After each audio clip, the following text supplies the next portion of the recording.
Inua tu mikono yako juu mbele za Bwana.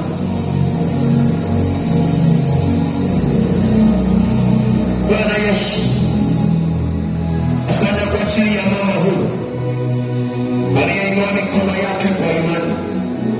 Mwingine ameinua mikono yake akiwa ameshika simu yake kwenye mtandao.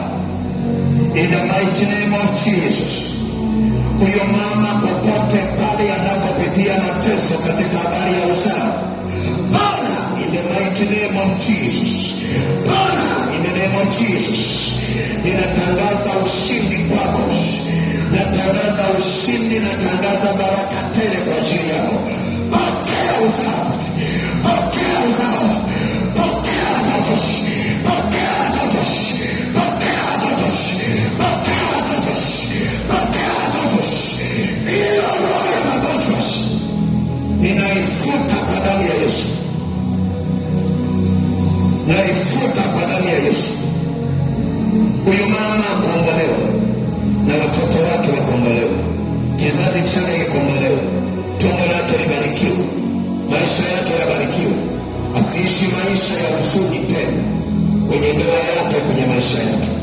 Yesu kampe watoto, akapata heshima kwa utukufu wa jina lako.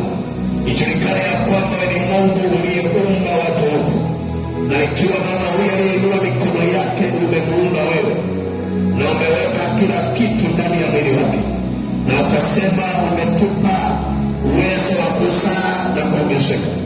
Haiwezekani huyu mama akae miaka na hajapata mtoto, maana uzao ni haki yake. Anatakiwa azae, kwa maana heshima yake inakuja kupitia uzao wake.